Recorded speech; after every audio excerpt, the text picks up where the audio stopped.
Down the outside goes the Audi R8. Look how much Miller's caught back into play. Exactly. Miller's still start trouble. He's left on second and change.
Good evening, ladies and gentlemen, and welcome back to Tuesday BSC Summer Season Round 12, final one of this live from Michigan International Speedway for the Go Blue 100. I'm James Parfitt, going to be joined in the booth once more by one Mr. Kenton Sportak. Let's bring you up the scores on the doors currently going into the final stage. For the final round, Clint Holtman has qualified on this one. He has won the season on 440 points. Andrew Williams, who won last season, 428.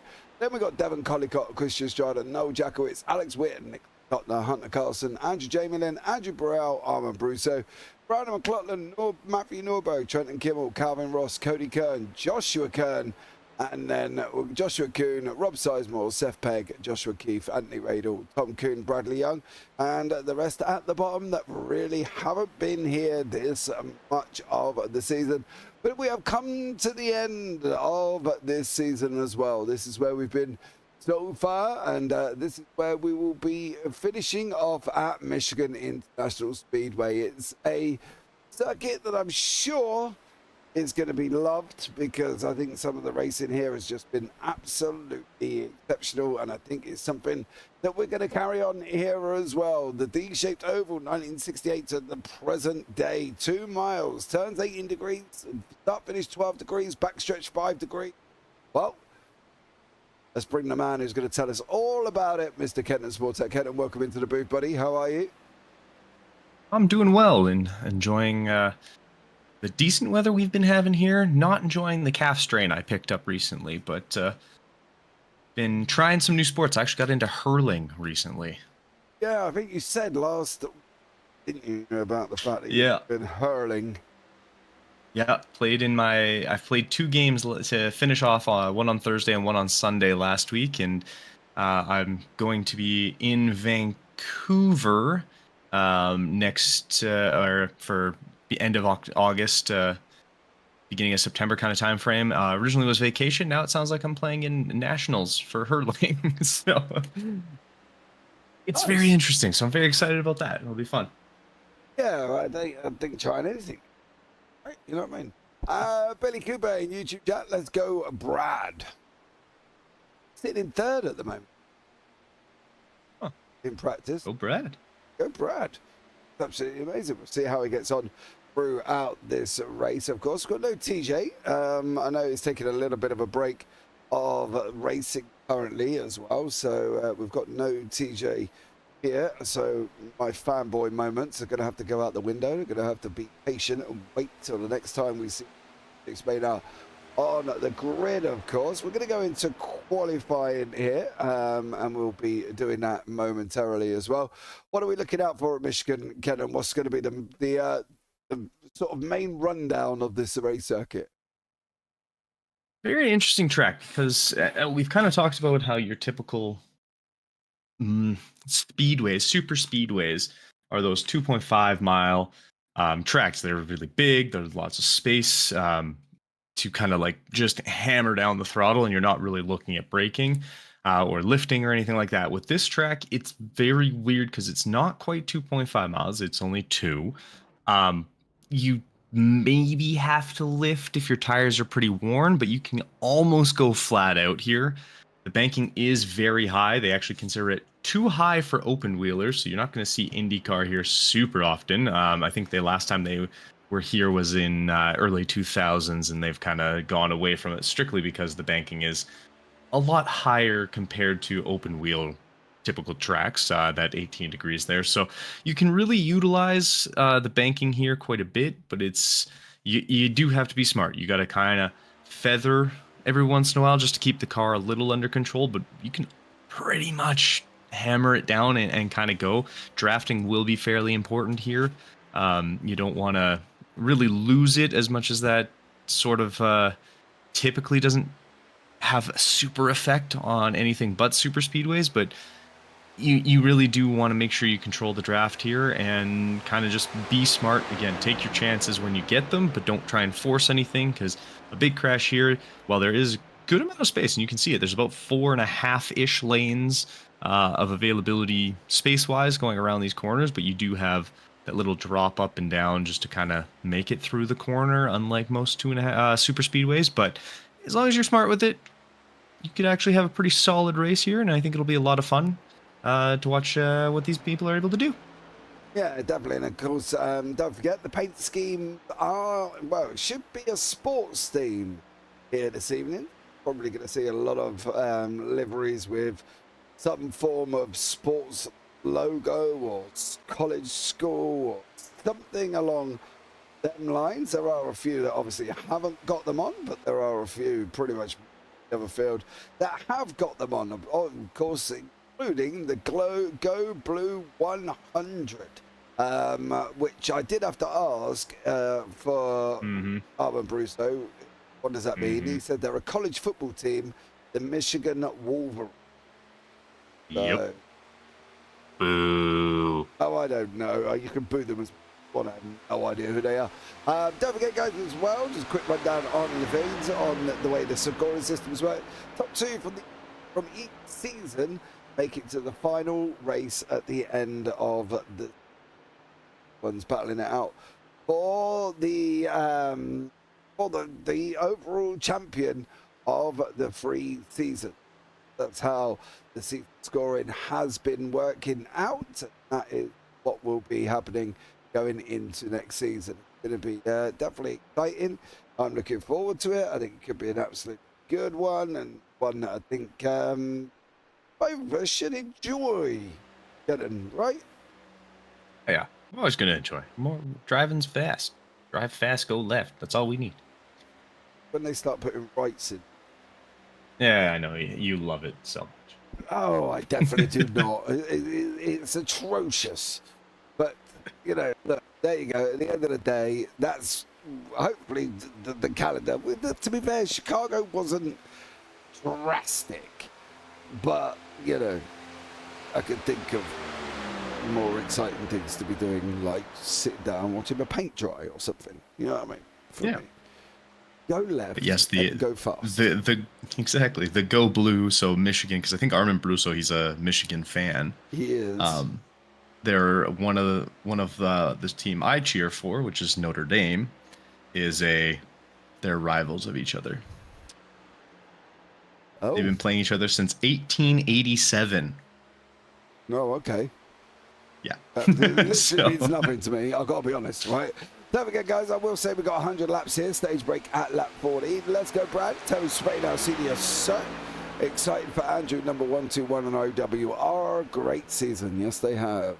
They've had an absolutely amazing season and carrying on their winning streak. So that should be, see if they can complete the season and carry on that one all the way through. Because currently, I think they're on 14 races, if I'm not mistaken, of unbeaten running.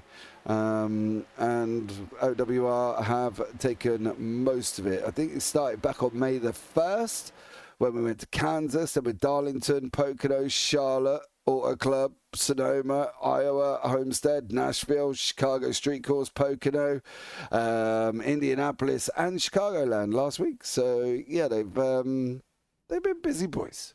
You know what I mean? Though there's going to be a surprised. little bit of a change, I think, a chance at change. I mean, Halterman's still here, and he definitely has an opportunity to try and continue that.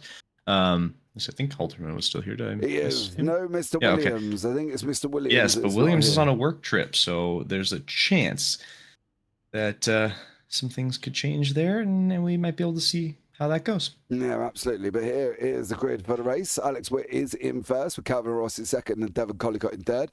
Andrew Burrell in fourth, with Brandon McLaughlin fifth. Nick Stockton sixth. Cody Kern seventh. Noel Jackowitz eighth. Joshua Keefe ninth.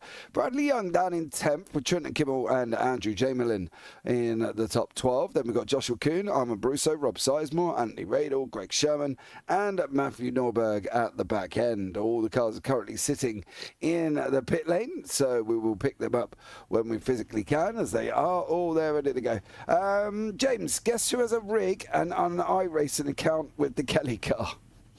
Uh-oh. Well, there goes the neighbourhood.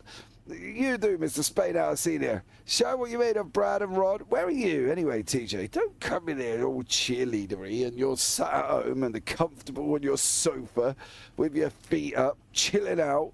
And you should be on the racetrack entertaining my good self here as your #1 fan, TJ. How bad of you to be sat at home and not taking part. Mr. Spadehour Senior, sir, does this mean that you are going to see you in the next season? Because that would be quite amazing. I've got to be honest. I don't know about how you would feel about that one, Kenton.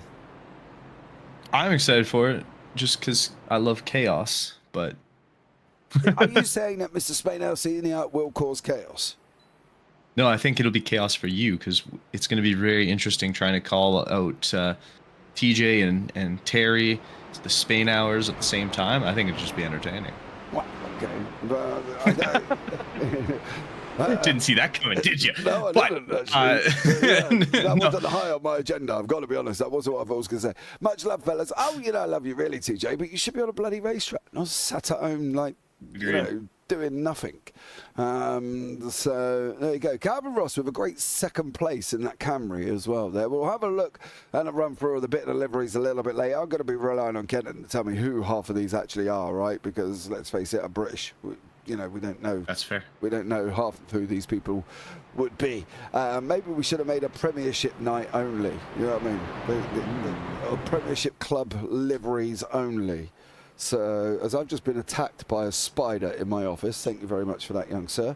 How about you just hang there? Right, anyway, let's get back and work. Please, just come down in front of me. Look at that, it's only tiny. Right, ladies and gentlemen, let's get this up and running for the Go Blue 100. We've got 18 cars, nope, 17 cars, because Matthew Norberg is not out on the racetrack. Into the Geico Restart Zone we go. Ladies and gentlemen, boys and girls, we're up and running, and it's green, green, green. Alex Witt leads the way for the Breakfast Club race with David Collicott, Calvin Ross, Brandon McLaughlin, Andrew Burrell, Cody Kern, Nick Stockner. It's a two-lane race at this moment in time. Is it going to stay like it, Kenton? What do we reckon? I think it's got a good opportunity. I think the track is sort of built very similarly to Auto Club, where you can get... Oh, that's going to not help. That is not helping. Is that... No. No. They got a... Whoa. Okay. Yeah, that was not the way you want to make those corners. But yeah, this track is very sort of built similarly to Auto Club in the sense that it's got those wide corners, and with you can kind of take them as a high. If you want to stay on the outside, you can. If you want to go down, you can. If you want to kind of be in the middle, you can. So it kind of leads to, as you can see, it's a little smattered. It looks like, someone took a paintbrush and just flicks it right at the corner, and that's going to kind of be how the cars are. So on the straightaways, I think it'll get more single file, but just depending on where their tire's at, where their car feels, how their setup feels, all that kind of stuff, it's just going to dictate where they're going to put their car at that point, and then it'll filter into kind of single file once they kind of get on the straightaways. But as for, the corners, it's going to be kind of what's comfortable for your car on that corner at that time. Yeah, I do wonder whether or not we're going to see a lot of up and down racing. You know what I mean? We're going to see people going kind of spread out. You know, the analogy that I normally give is like a jigsaw puzzle. You've chucked all the pieces on the table and they're just everywhere. And I'm wondering if that's what we're going to be likely to be seeing here, because there are times when obviously we have these situations where they are kind of all spread out all over the place. And it's just one big sort of... I don't want to say catastrophe because that's not the right word I'm looking for, but it's kind of a mixture of who's running where and who wants to be where on the racetrack. You know, I watched a race here the other day with Gen 4s and literally they were running, it was high, it was low, it was middle lane, it was high lane. Oh, God, son, as Collicott's tried to... Oh, he just lost his nose over the front and back end of Alex Witt there with Calvin Ross nestled in behind him. But you can see Andrew Chamberlain pointing out on the side as well. He's going up the inside of Burrell and Stockner. Well, trying to go up the inside of Burrell and Stockner, I should say, as they continue to spread out across the racetrack. Is it about finding your line? I think that's what I'm trying to say. Find your line, find your groove, and let it work for you. Yeah, and obviously your line can change quite often throughout the entirety of this race. As your tires start wearing, your fuel starts, getting lower, your car gets a little lighter, and you might want to stay a little higher up. Or you can, if you're trying to save your tires a little bit more, early on you might, stay higher. If you're trying to make a big pass, you might go lower. Or if you're just really trying to burn it and get a couple of spots or reel somebody in, you might stay low. And there's just so much, I guess, opportunity just depending on where your car is and how comfortable you are in that moment. Like, you can go into a corner and be like, this one, I'm going to go high. And then the next time you come to 3 and 4, I'm going to go low, and then, come back and be in the middle. So it just depends on how your car is feeling and where you are in relation to the cars near you and what you can really do. But you really have a choice to just kind of do what you want to, where you want to on this car or on this track, just because there's so much space to be able to actually maneuver it. Nice little bump there out of Brusso as he gives Burrell a little love tap. This evening is Mr. Brusso. I've got to be honest, he's looking very, very feisty. But so is this Collicott up front with Collicott and Mr. Alex Witt there, who's got multiple sports all over his car. Weightlifting, I can see. American football. There's something to do with ice and a ball that you throw down. I can't remember the actual name of it. Curling. Curling. Yeah. Canada's sport, man. Curling. I mean, there's a speed skater on there somewhere as well.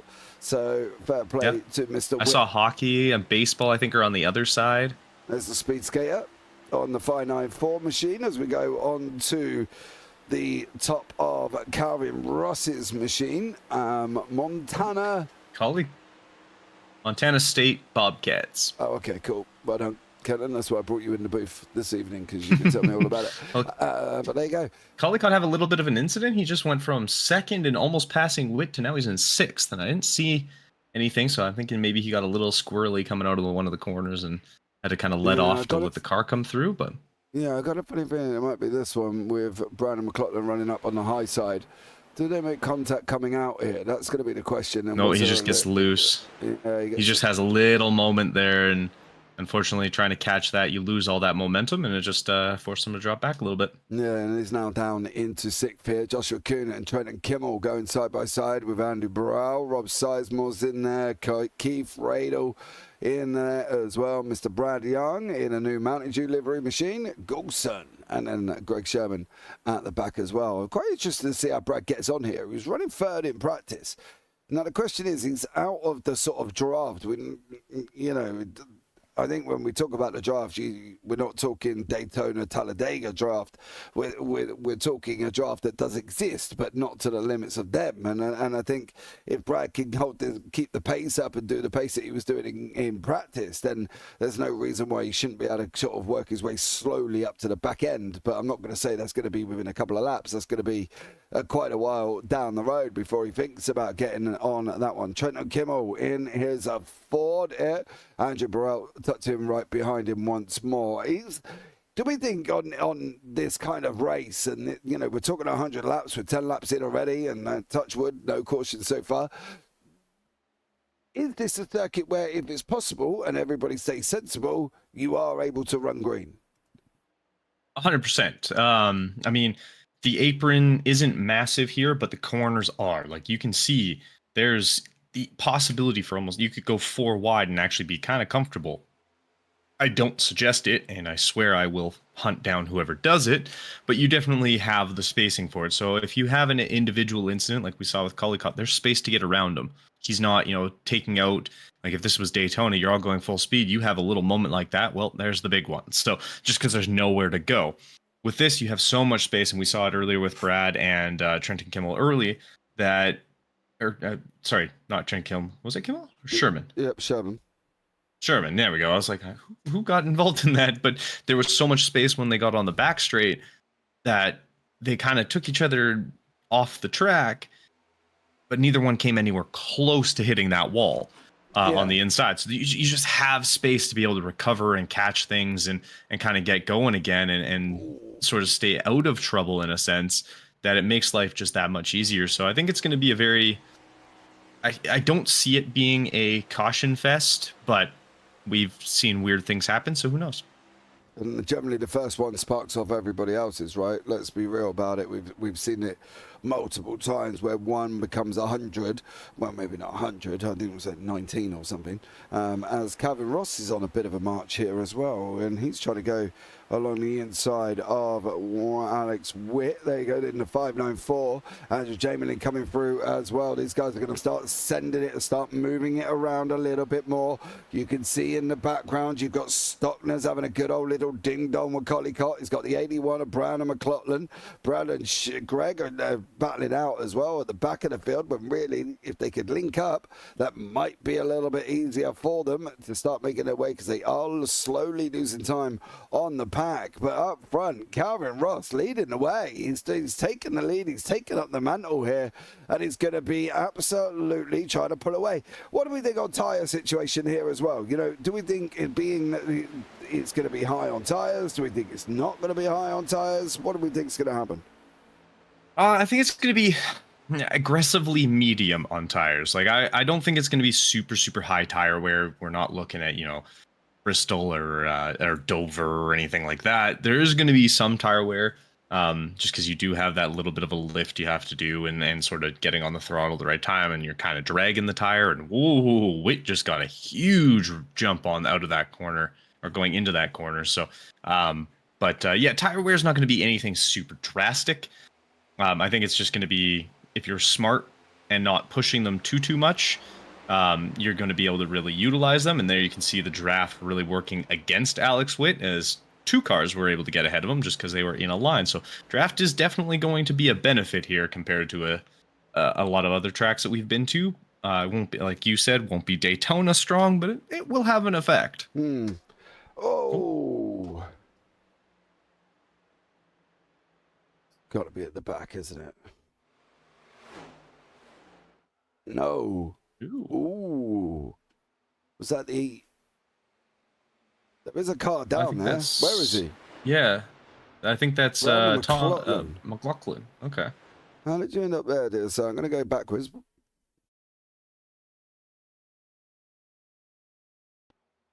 Ooh, is that Witt? Looks like Alex Witt makes contact. I'm not sure. Who comes down on who, though? That's going to be the question, isn't it? Yeah, from that angle, it's kind of hard to see, but it looks like, McLaughlin, I think, hits the wall here. Little bump off the wall. I think it's just a combination of the both of them. McLaughlin kind of bumps off the wall, pulls off, and Witt was moving up to get as close as he could. And unfortunately, I'd have to say that's probably a little bit more on Witt, just because he is the driver behind. But racing incident across the board, really? Well, at the end of the day, that brings in Brad Young back into the kind of affray, isn't it? It brings him back into it, and basically he's able to catch on to the back of the pack. Do we think pit stops are plenty, or do we think there's going to be quite a few of us staying out? Oh, I think everyone's going to come in now. Why not? You can, because they have, how much fuel are we running for this week? Didn't even double check, and that's on me. Because we've got, so 55% fuel. I don't know. It would have been probably fairly tight. I'm sure there's going to be a pit stop before we got to the stage break. Now with this, I don't think you're going to have to. So it'll just be a shootout more or less. As Calvin Ross gets out fairly quick, but Radel did not come in. Worrying. Interesting. Because last time I saw this the other day on Gen 4, the two people that decided not to pit did not finish the race well. Yeah. And it was around about the same amount of time as well. Yeah, we have our stage breaks at 40. So I don't think you were going to make it all the way. I highly doubt that. I think it would have been probably 30 at most, maybe 35-ish, depending on how smooth you were with it. Mm. But I think you would have had at least one. So I think this could be very interesting, unless he's hoping there's going to be another caution. But he hoping there's going to be, because he knows it's likely to be within the first half of or first before the stage. I don't know if, for me, that wasn't a good idea. Right? I think you play the game of not follow my leader, but of try and cover off what people are doing in front of you. And at the end of the day, everybody dived down the order, and Anthony decided, well, I wasn't going to go and dive down the order. I don't want to. So that gives us just enough time to start having a look through some of these amazing liveries that these guys have put on. Anthony Radel there, and I think he's got one of the sports ones on. Calvin Ross, Montana State Bobcats. There, we've seen Alex Witt's multiple different sports on that situation. Nick Stockner obviously runs the continual livery that he runs all season. That's Clemson, actually. It's a university. Yeah. Clemson University, or Clemson College, something like that. I'm not going to go out to Devon Collicott because he's got Jim Beam on. The Chihuahuas, El Paso Chihuahuas for Noel Jackowitz. Yes, it's a minor league baseball team, if I remember correctly. I think it's AAA. It's El Paso. Yeah, they're the affiliate team for the San Diego Padres in the MLB. So they're the minor league team there. And then we saw the Michigan of Armin Brusso was beside him, that blue and yellow checkered one. We did, yeah. I'll pick up on some of the others as they've gone through, but let's get this up and running once more as the caution has come to an end. No pressure, but if you all have me, I will run. Nothing to do with me, dear sir. You need to speak to the man in the Michigan livery. That is one, Mr. Armin Brusso on that one. I'm sure he's not going to say no. But going into the coming out of turn 4, here we go once more.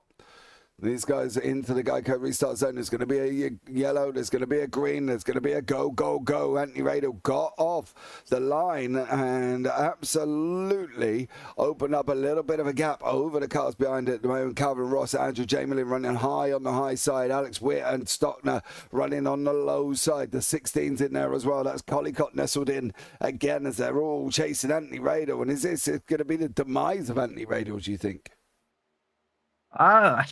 I don't think it'll necessarily be a demise. I think he just got a little too much of a gap, kind of similar to Daytona and Talladega, where you don't really want a large gap between you, because the draft does play a part, and if you have no one nearby, Kenton, then you obviously aren't going to get free wide in there at the moment. Radel, Witt, Ross, Jamelin, Stockner, Collicott, all running free wide. They've settled back into their 2v2 at the moment as well. Big hard lift on the outside by Trenton Kimmel, partly because if he didn't, Kevin Collicott would have been in the wall, but Radel's in there once more. He's still got Witt hassling him side by side here, Kenton. That thing you almost feared is the 4 wide situation almost happened. Yeah, see, apparently they don't have us up and hear me say that, because I will find you. I'm going to the States in a few months. Yeah. Oh, Devon Collicott is man, if he was a pinball, he would have scored a million points by now. He's been up and down and hit and tapped and everything, poor old Collicott, in that car as well. There's contact on the 83 and 7 almost into the 91, 91 into the 121, 56 into all of them at this moment in time. It's like a bingo caller currently. Let's see how many points you can get if you get everybody here as well. But it's going very, very, very close and compact. Yeah, we're definitely getting a lot of rubbing his race in here. Some love coming by. Little love taps here, little howdy doos and things like that. And not gonna lie, little howdy doos. What? Little howdy doos. Just a little how you doing? A little, Hi, yeah, y'all. Exactly. Hi y'all. But yeah, I mean, and not gonna lie, I did not have on my bingo card for this race that Jamalin and Radel being 1-2 going on, and Alex Witt dropping back. Yeah, I definitely did not have that either, to be honest. But Radel's managing to hold up well, whatever he's got in them tyres. Jamelin is just adios in the corner, coming out of 3. Look at that. Radel is just, he's yellowed. Anthony Radel, you lucky, lucky boy. I don't think it's going to actually benefit him because now he's going to have to deal with losing a punch of track position because everyone's right beside him. Also, don't know why there was a yellow. No, I can't actually work that one out considering nobody's gone anywhere or done anything. Oh. Ooh. Oh, okay. So McLaughlin's missing a front end, so that probably has something to do with it. I agree. I think. Oh. How did you end up losing that front end, though, dear sir? Did he go in the wall, and that is how the front end sprung off? Where the blinking door is my aeroplane? No, mix con. Oh. Ah. Sliding Collicott. Like, I think Brad gives him a little love tap into Collicott, and then Collicott comes right up into McLaughlin, and McLaughlin says hello to the wall, and his front end says goodbye. And that's twice I've got him written on my piece of paper already. Yes. And I don't think either one was his. He just happened to be in a bad spot. No, but I think this is the thing right now as well, is at the end of the day, Radel has kind of been given a lifeline. Because he can go in now, change tyres and stuff like that, right? And then in that 40, if he really wants to, he can go in again, or if he can hang it out again. Do you know what I mean? I think this is the thing currently with Radel, is he's off strategy compared to everybody else. We've got Collicott and Brandon McLaughlin in the pits, no surprise there either. Oh, as McLaughlin completely missed his pit box there. Radel is off strategy with everybody at the moment, so technically he should have the tyres to be able to go. We've gone setting out, we've only got 7 laps, so the others aren't going to be going off yet. But I think at the end of the day, he's not in a bad spot. He's not in a bad spot. No, I mean he's in an okay position. I think the fact that he didn't come in because now he's sitting in 15th, not really ideal, and having not come in and waited, I think it cost him more in track position than if had he come in. But yeah, it'll be interesting because I guess it kind of depends on how long they actually have for fuel, and maybe my numbers are really off and they only have 20-ish, in which case then they most of these guys will have to come in again, and Radel won't. So who knows? I guess we'll have to kind of see how this one plays out. But I think that was if you are able to make it with one stop to the stage break, which typically they are, not probably the best situation for Radel, as he's going to have to battle his way back and kind of hope that on the next set as he comes in again. I agree. I'm not quite sure why he's in again, unless he's getting damage repaired. James, what's your thoughts on this Sunday's race? I haven't watched it. I've got to be honest. Just no road courses for me. No, don't. There's none for me either. To be honest. Yeah, I mean, I'm going to be real about it. There's none for me either. I haven't watched this weekend's race. Please, obviously, no spoilers. To be honest, I don't even know when I'm going to get time to sit down and actually watch it. It might be a quick 5-minute highlight video on YouTube. Might be the only determination of what I'm going to get out of what was going on this Sunday, of course, as well. But don't forget, obviously, we've got the Arca Menard Series race August 16th at Michigan this weekend. So you can go and check out the Arca Menards if you really really want to this weekend. Next NASCAR Xfinity Series race presented by Cabo Wabo. I don't know who they are, but they're there on August 17th. And then you got the NASCAR Cup Series presented by Firekeepers Casino. Self-explanatory, are there on the August the 18th, so you can go and check them out as well. So yeah, lots going on. If you live near the Michigan area, go and get yourself involved if you really want to, and go and check out some Xfinities if you feel you really want to. Yeah. I don't know. I won't, but yeah. Kenton's definitely not gonna. There we go. No. I recently got into bird watching. WEC racing. I don't know what that is. Saying that, I did watch a great video of grass track racing as well. But let's get this up and running after the caution. We've got 15 to stage now. Everybody's kind of on that level pegging playing field. And ladies and gentlemen, once more, we're up and running, and it's green. Everybody out on track. Jamelin, Witt, Stockner, Kimmel, Kern, Ross, Kuhn, Jakowitz, Burrow, Brusso, Sizemore, and Keith are having a right little side-by-sides at one point here as well. And Keith has dropped back, unfortunately, from Rob Sizemore. I do love Rob's livery. So basic, so plain, and he just goes red. Yeah, I think it does say like Falcon on it or something on the front. It does now, yeah. Did it say? Yeah. It always said that, or have I just never been? Really I think so. Yeah. Oh, okay. Maybe I should pay attention. Falcon Racing Team or something like that. Okay. Well, maybe. Yes. Maybe I need to pay attention. WEC. What is your? Yeah. Sorry. Go on. Yeah. WEC. Go on. Sorry. I'll shut. It's the World Endurance Championship, so it's WEC. like. Yeah, WEC. Yeah, you WEC. could have just said WEC. I would have known what you're talking about. WEC. Jesus I don't Christ, know. Man. So yeah, like the 6 hours of like Monza or Imola that recently was not too long ago. They had the 6 hours of what's that race? San Paulo was their most recent one. I think they go to Monza next. The 6 hours at Spa, the 24 hours of Le Mans, that kind of stuff. So yeah, I've gotten into watching those races because they post the full race for free on YouTube, so that's handy. And then I've also been playing Le Mans Ultimate, which is their like specifically WEC racing game. Yeah, give me 2 seconds here. This is going to end up with Jamelin and Witt. Something's going to happen. Not quite sure which way round and who's going to go where, but something is going to get spicy up here. I can tell you that much. There's peppers flying around all over the place, and currently we've got Witt, Jamelin, Stockner, Kimmel, all four very, very close proximity, and they've been rubbing doors, they've been banging, they've been doing a lot of other things here. So pay attention to what's going to happen at the front. We've got 12 away from stage now. Here we go again. Kimmel's gone up the inside this time around. He wants to take the lead over Alex Witt. Not that it really matters, 29 laps in, but I suppose for stage points it really does here as well. These guys continue to fight. Now Witt gets his nose chopped off. Stockner's going to come underneath as well. There's a lot of argy-bargy going on here, Kenton, at this moment in time. Yeah, it's been it's very tight racing for having as much space as they do on track. They are not letting anyone have any extra. Guys are very right on the corner as we see Stockner and Witt have a little door smack. Yeah, no one's really giving anyone space here. Or the minimum. They're giving each other the minimum amount of space they can. Definitely. I think Alex Witt is feisty and around here.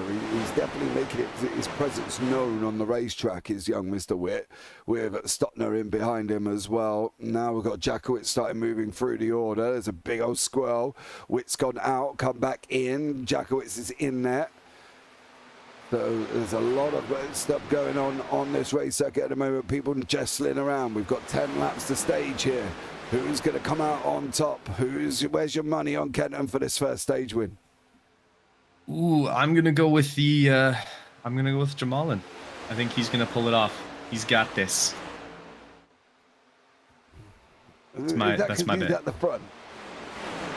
No, because I want him to get a stage win. Oh, okay.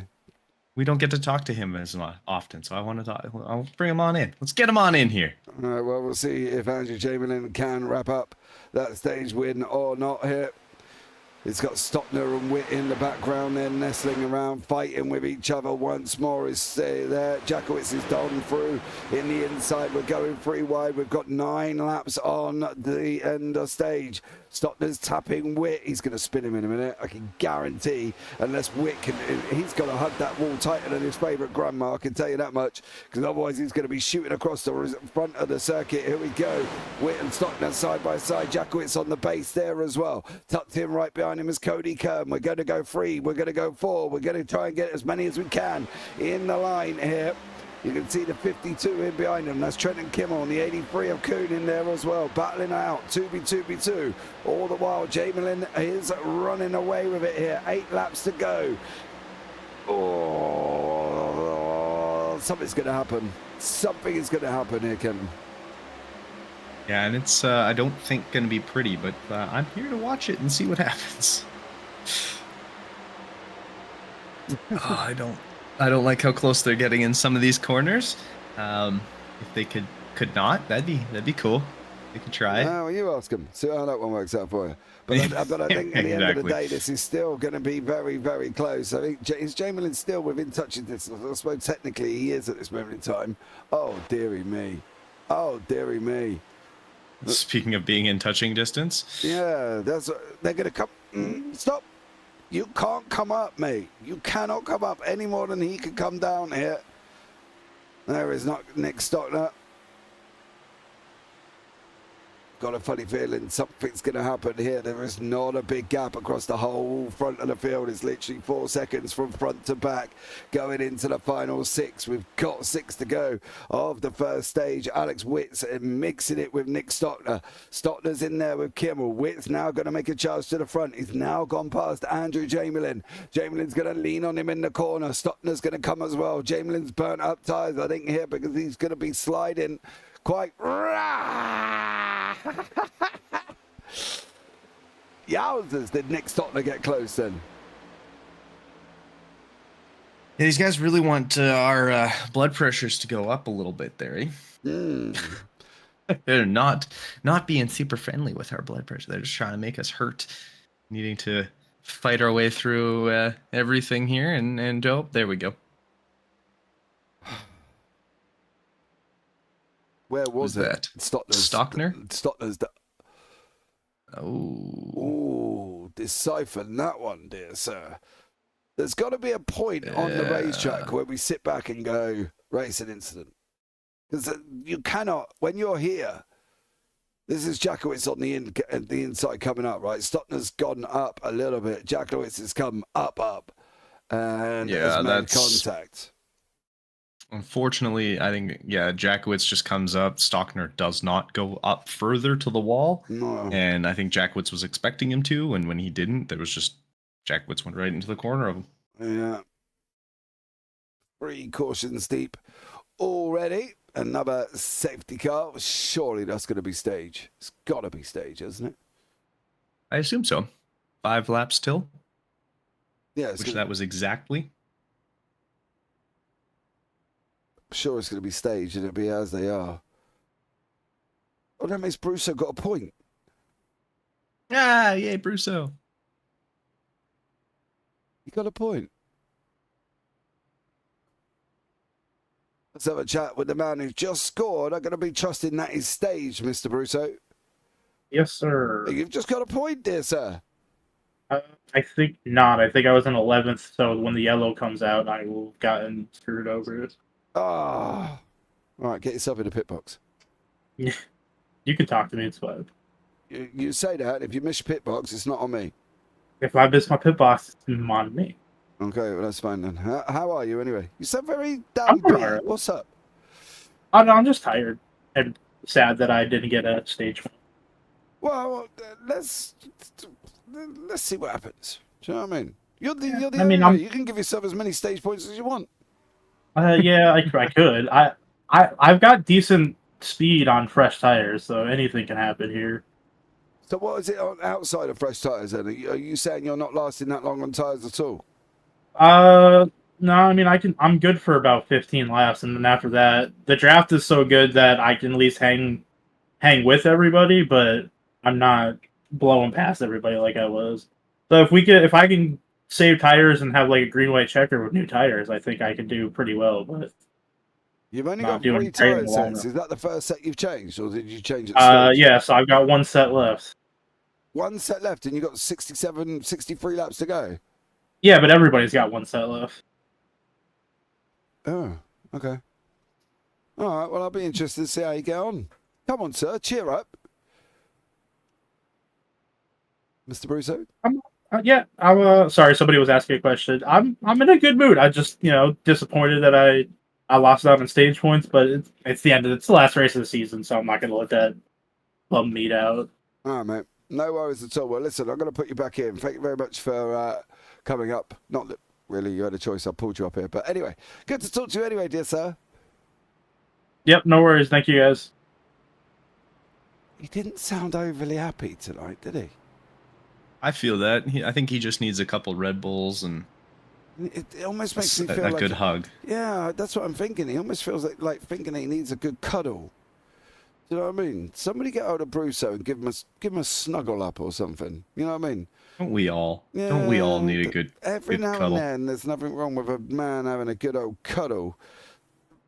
Preferably, let your woman do it. But hey, who am I to say otherwise? You know what I mean? Have a cuddle and, bit of a tear jerk if you really want to. Put on Armageddon. That makes me cry every time. Daddy! Really? Yeah, she puts her hand on the TV screen. And I'm like, oh, Liv Tyler, I'll come and give you cuddles. Just saying.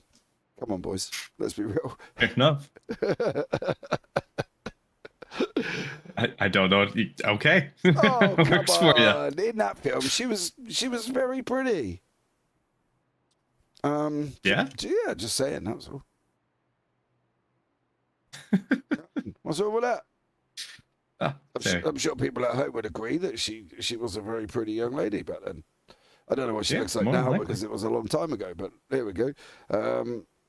Right, anyway, now off the Liv Tyler conversation. Let's get this up and running. Brandon McClellan leading away with Alex Witt here, Andrew Jamelin, Noel Jackowitz, Devon Collicott, Josh Kuhn. Here comes Radel onto the back end here. And there's a couple behind Radel, actually. Greg Sherman is there. Trenton Kimmel's gone back into the pit lane. Very unexpected time to go back into the pit lane. But Brandon McClellan and McGreen again. Lap 39 of 100. No more stage breaks now. Straight run to the end. Jamelin, Witt, Collicott, Jackowitz, who was involved with the Stockner situation in the last cause of the yellow. How is this going to work out now? It says Armor Brusso, 15 laps for Armor Brusso on tyres. Is he burning them up too quick? I mean, if he's only thinking he can get 15 laps, then it's gonna be a long rest of this race because you're gonna have to go one more stop, maybe swap tires at that point. So you'd only make it to lap, that'd be 65, 80-ish. So you'd have to go with another 20 laps on these. So I think you might want to give them a little more life or see what he can do on that. But you're probably going to want to stretch these to at least 20 laps each. Yeah, I'd give him a bit of a cuddle if I was him, to be honest. He is there moving up through the field. And I think tyres always seems to be a big point when we were here the other day, and literally the fuel situation was about 35 laps on fuel, and but then again we're talking Gen 4s, right? Let's be real. So they could do about 30, I think it was between 33 and 35 laps. That was about it. How did that Brandon McClellan end up nearly put into the wall at that point as well, coming into turn 1 and 2? But Witt's now taking up the mantle in front. So would we say we're probably roundabout expecting that kind of same situation as what we've got? They're going to go sort of 30, 40 laps on fuel, and then hopefully if they can make the tyres last that long, that would be a lot better for them.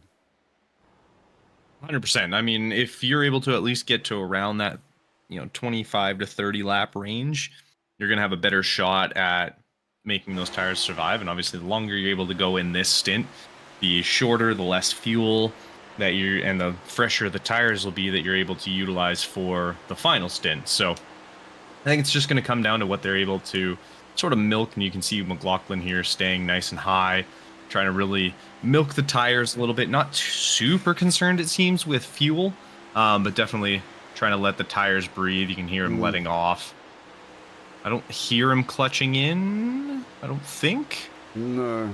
But he's definitely kind of just sort of letting the car come to him, opposed to trying to force the car to do what he wants, trying to save those tires just a little bit. Yeah, whereas you can see Witt really kind of moving around, and that might burn his tires a little bit more, and obviously it's going to cost McLaughlin a spot there as that Calvin Roscoe's ripping through.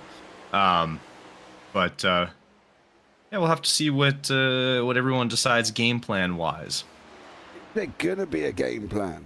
The problem is that you go in and you set your thing and you go, okay, I'm going to go this far, or I'm going to go that far, or I'm going to do this, I'm going to do that. But then cautions throw you out, and you end up completely doing none of it. Brad's in the middle there, straight through as he's just gone past Stockner. Is Brusso starting to struggle on tyres here at the moment as he's starting to sort of come away from where he is? I'm sure he's probably not. Brad's slowly making his way back up after being caught up at the beginning of the race. He's now sitting in 10th place in that 89. Hold it. Did Brusso hold it? They both held it. Why is it? I just talked to him. It was like he was doing so well, and then all of a sudden he goes and they do that. Yeah. I'm gonna say that was probably a little bit on Brad, since he came up on Brusso. But yeah, not what you want if you're Brusso, as he's just trying to keep the car moving forward. He said he's been doing well on the tyre situation as well, but now they're all the way. They're going to be down 13th and 14th respectively. They have still got Radel. I'm wondering if Radel's got damage here, because he seems to be dropping very far back. He doesn't seem to be staying with people. It doesn't seem like he's actually got the pace to stay people. And the worrying thing is the gap to Bradley Young is actually more extending than it is coming out the other way. He's not coming down on the gap here. He seems to be going up more than down. It's now 2.91. So I'm wondering if Radel is nursing a sick car here, but can't really seem to do a lot about it. Ooh. That was a great shot of Stockner's free wide moment there with Kiefer Jakowitz. Oh, we've seen this before. Is this going to be a little receipt back the other way, do we think? I don't think so. It's, these guys, they're fairly professional. And I don't see what happened with Jakowitz and Stockner was, I think, just it was a racing incident, unfortunately, that hindered Stockner, but not too much. I mean, he's still an 8th. Still in a good points scoring position right now, but who knows? Maybe he is just gonna get annoyed and decide to take him out. I don't think so, but weird things have happened that we have seen. I agree. I don't think he's going to go and do anything remotely jeopardizing his position within the league, right? Let's be real. If you're going to constantly take people out, your position is going to become untenable, and we've already seen it this season already with people and individuals being suspended from the league. So I think at the end of the day, people are just going to be smart and be like, well, actually, I'm not going to do that. Do you know what I mean? Come on, let's be real. They're not going to be silly, are they? No, I highly doubt we'll have to worry about anyone really making that sort of move. And hopefully that continues throughout the rest of this year. And when said driver comes back, hopefully next year. Hopefully, yes, and we don't have any formal issues. Again, that would be nice here as well. The problem is obviously once you carry a reputation, as you know, the reputation can stay with you, and unfortunately, it's just the nature of the belly of the beast, almost, Kenton.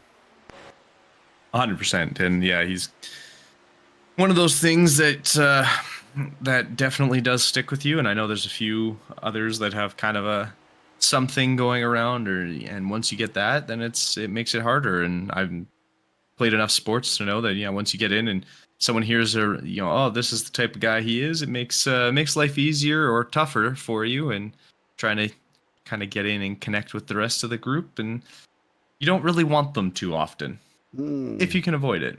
Yeah, the problem for me is a lot of people can speak utter waffle at times.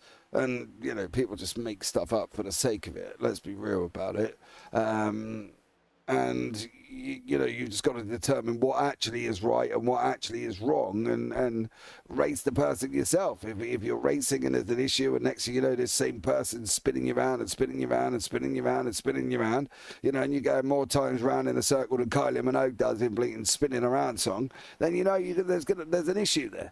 At the end of the day, I think a lot of it is determined by what you can and cannot do, and determined by how you're going to get on. And I think that's the same in racing. That's the same in league racing. As we've got Keith here, trying to hold on to the Stotner battle in front. Joshua Kuhn and Cody Kern. I think it's probably one of their highest positions they've been running all season here, if I remember correctly. I believe so. Yeah, I think you're actually you're right on that. But wow, doing great, and I'm stoked. It's fun to watch when you see these kind of mix-ups of where people are, and you see some other guys making moves. And obviously in this league, we do get to see that. We do have obviously your drivers who are, we know we're going to be near or floating around the top all the time, with Witt and Halterman, Williams, Jackowitz, typically Stockner as well. But it's always entertaining to kind of see how things change or adjust, and every once in a while getting that one change and allowing someone else to kind of not necessarily come out of nowhere, but come out of nowhere. And kind of step up, makes it a little more interesting. Yeah, I agree with you. I think racing does, as we've got the 2 wide 2B2 here now. Down that back straight they go. It's still Keith, it's still Kuhn, still Kern. Keith, Kuhn and Kern. Say that when you're drunk. And Stotler's in there as well. And then we've got a Kern, a Collicott, no, a Kuhn, a Collicott and a Keith, and a Stotler, just as break it all up as these guys are going 3 wide now as well, coming down into turn 1. It's gonna be threading the eye of the needle. You're gonna be threading the eye of the needle. Don't do it, Doctor. Don't do it. Oh, Collicott backed out there. That was gonna get absolutely very, very messy very, very quickly, and it still might get messy as these guys are still running side by side. They're still battling away with each other. Nobody's giving an ounce of room. Kern's got up the road. He's like, I'm off. See you later. I don't want any involved in that. Stotner's in this. Kern, Collicott, Keith, Jackowitz, Burrell, all slowly closing in on this. Oh, there was contact. Collicott's gone to the left. Never a good look. No, that was, I mean, yeah, I think Cody Kerr kind of had the best idea of just get the heck out of there, because it was getting a little spicy. Unfortunately, it looks like, I believe is that Jackowitz who kind of had an unfortunate sort of had to move, and Collicott also just kind of getting out of the way, allowing things to go by. But now they've settled down as they've gotten a little more separated. But we do have Kuhn and Keith, who I believe aren't they like brothers? Related. Brother-in-law? Yep. I think he's his brother-in-law, so I'm sure they'll play nice together, because if anything, brothers are always known for being very friendly and never having problems. As Jackowitz gets to the the outside there, and it'll almost look a little bit of a preemptive block. It was a good idea, but now this has allowed Sizemore and Burrell to catch up. Whoa, yes. Ugh. I had to fight a sneeze there. Yeah, I had to sneeze. I thought you were yawning. I was like, are we watching the same race that you're yawning your head off here? No, I was trying to fight a sneeze, so my voice got real different, because I was trying to chuck that off of me. 100% that sounded like a yawn chat, didn't it? Let's be real about it. It did, I'm sure. It did, yeah. Karen Ross is nestled into the 3rd place here. It'll be interesting to see how far Ross thinks he's going to go. Is that an indifferent season for me, for Calvin Ross, when he has been here? You know, it's a very mixed kind of thing, isn't it, with him at this moment in time? Yeah, it's been a very up and down. He's kind of had, and we've kind of talked about this. I mean, we had one time where we talked to him strictly because he was involved in, what was it, like 6 crashes? Yeah, it was something ridiculous. None were because of him. He just unfortunately was in the wrong spot all the time that day. So he's had, you know, those kind of days, but then he's had days like this where he's in the top 3, you know, really involved, racing really well. So he just kind of has had a very roller coaster of a season so far, and I'm very curious. I'm excited to see how he does for the next season once we get that guy going. But it'll be hopefully a little bit better, and we don't have to have a conversation with him about his 19 crashes that day. Well, he's only been there 8 out of the 12 races, so, you know, he's missed 4, I think. 3 or 4 of them has Calvin Ross, so maybe we'll make us a little bit more sort of presence, track time from him this time around. Do you know what I mean? Next season. Collicott is still, I don't like this. I fear for the worst when I see these cars going this way. I'm sorry, sneezes are just abusing me right now. I don't know what's going on.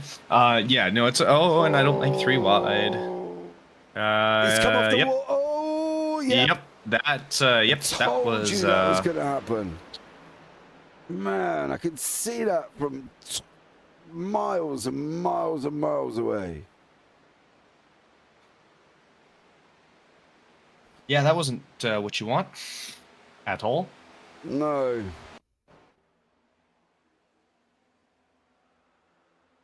It was so I think it was before that, because that was I'm going back. That was Jackowitz's connection. I'm going back. So he's on the high side here as well. Collicott on the left-hand side of your screen as you're staring at it. Was there contact with Fisher? Well, no. Oh, Collicott straight off the wall. Taps him loose. He's fighting the car into Sizemore. Sizemore's trying to hold on to it. Did he hold on to it? Nope. He's got a punch at the wall again. Jackowitz has gone round, staring at Collicott, probably making an obscene hand gesture in the process. And unfortunately, that is how it is materialized here as well. So there you go. Oh, so can I grab... I want to grab this man, actually, because I want to find out what's going on with his car. Mr. Raider, welcome into the booth, dear sir. What's going on, guys? Yeah, I'm all good, man. What's going on with your car, sir? Oh, not too much. We're Gucci. We're just on a different strategy. Right, okay. I just wondered why you were losing. I'll let you get in the pit box first, actually.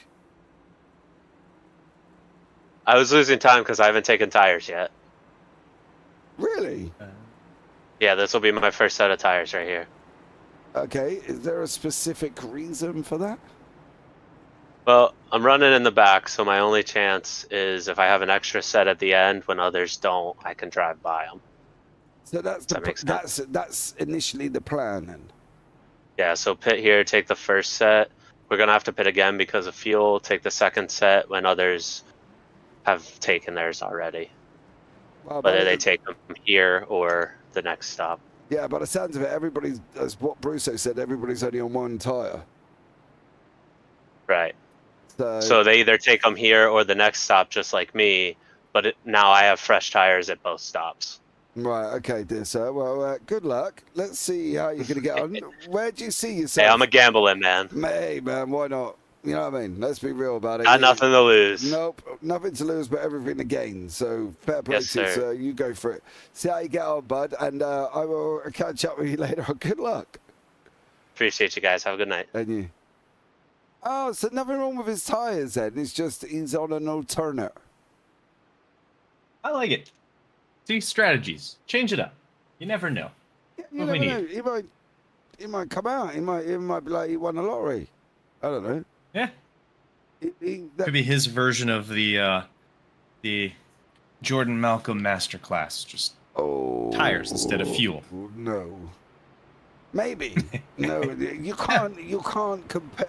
No, that was insanity. You can't compare Malcolm to that situation. You know what I mean? Malcolm he was in a different planet. The fact that we're still talking about him, what's that, 3 seasons in from where we were? Yeah. Yeah. The guy was, it was just really impressive. TJ, dang it. I do love Wizard. No, I've just fell to my knees. As poor old Sizemore went and plunged into the wall there. Unfortunately, it was what it was. You've just watched it live. Don't forget, guys, like, subscribe, turn on the bells while you're here. That would be great. Yeah, and that's about it, really, from me. Lap 61, we've got 39 on the clock. I've got to be honest, this race has gone quite quick. Yeah, I was just looking at that. I looked out and I was like, oh, we're on lap 60. That was a lot faster than I was expecting us to hit lap 60. Yeah, but I think the problem for us is we've been here before, right? You know what I mean? Me and you have been here before, where we've been here 2.5 hours. You know what I mean? 3 hours, whatever. Yeah, we really have. So I think, one or many times. yeah, so I think at the end of the day, you know, we're entitled to our skepticism and that. But let's get these going. As these guys once more with the pace car going in right about now. It's peeling off. Witt, Jamelin, Ross, Kern, Kuhn, Keith, McLaughlin. Green for the straight run now. We've got 39 laps left on the clock. Everybody's still out there. We know Radal's got fresh tire. Whoa, there's a blinking Brandon McLaughlin now, and I don't mean blink in his ear. Where's me blinking socks? I mean ear. He's blinking on the internet. There's having a bit of a moment there as well. Everybody spread across the racetrack. I fear this is where. Oh, yeah. Don't do that. I'm worried here that these three, the Ross, the Jamelin and Witts, are going to escape. But then we're going to have this gaggle, this literal gaggle from Ross of Kuhn, Stottner, Burrell, Keith, Sizemore, Radal, all mixing it in the middle. And the problem is when you get cars like Brusso or that,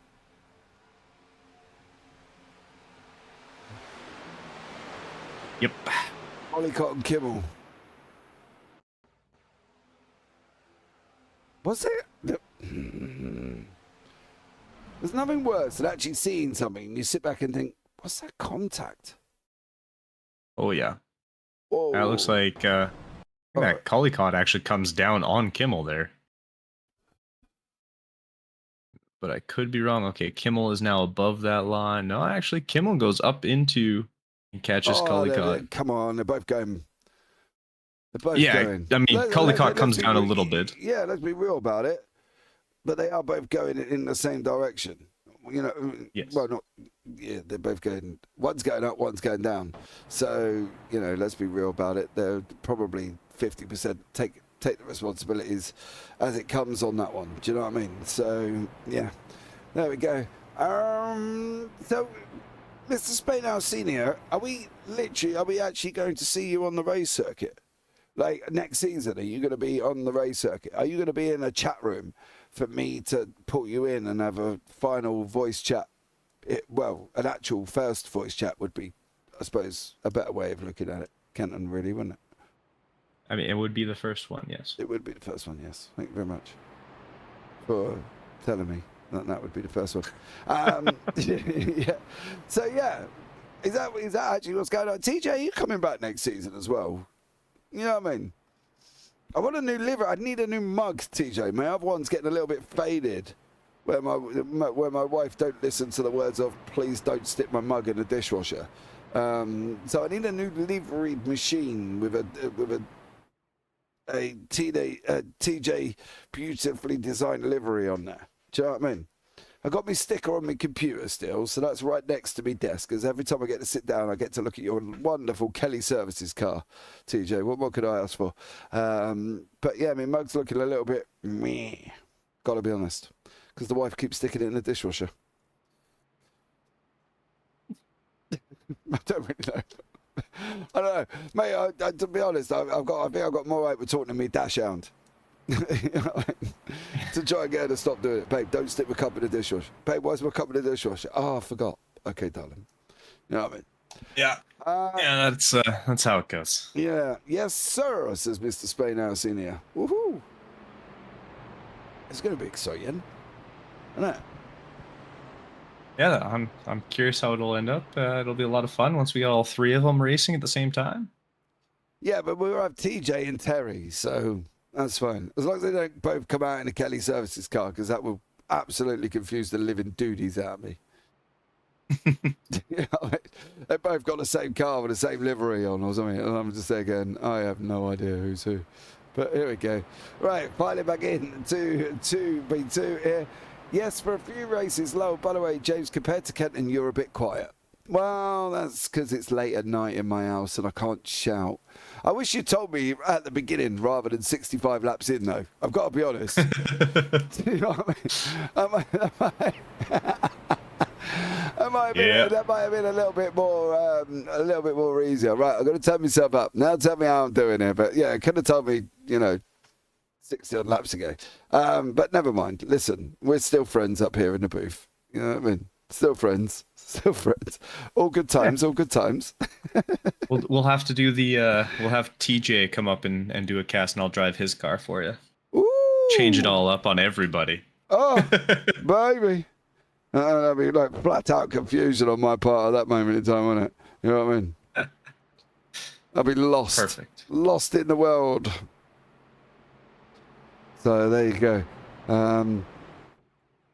This could be fun. Right, 35 laps to go. Sorry, mate. Watching 2 races. You'll sound good now. Cheers, bud. Thanks. 65 laps in. Cheers, mate. DJ, how many Justin? Don't. Any complaints, send them to Armour Brusso. My emails are broken. Right, Alex, we're in first. Ready to go. We've got 35 laps on the clock at this moment in time. Into the go restart zone we go. Everybody's still running. Brand now is sitting in 11th. It's one down. Why is... I don't get that move. Why would you slide through the field to go to the back of the pack and then be well away from the back of the pack? I don't get that. Yeah, I don't know. He's really trying to save those tires. Just really trying to save those tires. Really. Yeah, really trying to save it to the point of where you're not even in the main pack. Kern, Ross, Burrell, Kuhn, Jamelin and Witt trying to break away at the front. I'll tell you what, Jamelin and Witt, the two that would actually be on that winner's row. Big one. There's somebody going backwards there. There he is. Caution number 6 on lap 66. Right, here we go, Kenton. Let's decipher this one in the best of our abilities. Who did Kuhn hit this time, or what was that, Sizemore or Radel? Oh. Do you know what that was? Would you like me That was just trying to avoid the Ross? first car. Yep. Yeah. Sizemore was trying to avoid Ross. The trouble is he didn't realise how close up he was. So Ross goes and punches the car in front of him. Where are you? Watch this with Ross. So Ross hits the 23. Then Ross gets loose. So there's a 23 goes loose. Kern gets actually loose, and then that causes him to hit him, and then everybody kind of dominoes from there. Yeah. So there we go. That's how that one breaks out. So, well, all right. That was nice and easy. I don't feel like we had to decipher that too much, did we? No, we did not. No, we didn't. It was a good job from us. That's always good. I know. Well done, us. Tap us on the back. Yee! Exactly. Those checkups be dangerous. Yes, sir. They definitely are. Wait for the big one. Well, we almost thought we got it, but we only ended up with one car. But listen, we can handle that. If we've only got one car, I can sit back and chill. I don't want a Dago. I don't want a Daytona. I don't want anything big. I just want nice, clean running from these wonderful people. All right? Yes. Please. You know what I mean? Come on, boys. We can do it. Do you know the weirdest thing? Is we went 15, 22, 35, and then all the way out to 58. And now we got 58, 62, 66. Which means we're going to have a long run to the end. That's what I agree. But we will be probably about lap 70 before we even actually get to the end, to be blatantly honest with you. So, yeah, I'm looking forward to that. Hopefully, we will be able to get this all the way through. Don't forget, guys, as well, if you are interested, the Triple Bypass have just started off their final race of this evening as well. They're running, where are they actually? It's the Xfinity at, funny enough, Ripley in Michigan. So you can go and check them out right now. That's with Brad. Our very own Bradley Dalton and Howie Burrows are commentating on that one, and it's the Bigfoot Motorsports 80 laps of Michigan in the Xfinity machines. That's just kicking off. Been going about 10 minutes, so yeah, if you really want to. But let's finish watching this one first, because let's be real. Me and Kenton have got Lovely voices to everybody to sit and listen to. Obviously. Oh, We have the best. Yes. You have a Canadian and an Englishman commentate on NASCAR. Exactly how it should be. Exactly how it should be. It still makes me laugh when I think about it, to be honest. Oh, It's always entertaining, especially because the Canadian isn't even the one that watches NASCAR. no, it's And- European. And Yeah. it's a complete opposite, isn't it? Let's be real. It's not even the norm that you come into a broadcast and you see cars go around in a circle and you've got a Canadian and an Englishman running you through what's going on. Oh, dearie me. I never forget, actually. I was told that I couldn't commentate on a league because I was English because it was a NASCAR league. That's always good, I Yeah, guess. I know. Tell me about it. Their loss. You know what I mean? Let's be real I about agree. it. Yeah, I agree. There we go. I agree. You know what I mean? Yo, TJ, you got a barbecue going tonight, or what? Are you having a barbie? Just wondering. You know, briskets on the barbie. I do like me some brisket. Yeah, I did like me barbie. I had at my father-in-law's on Sunday as well. It's kind of coming like a Sunday tradition, but let's get this back up and going here. Pace cars in. Now it's Witt, Jamin, Stotner, Burrell, Kern, Ross, Sizemore, Radel, Green.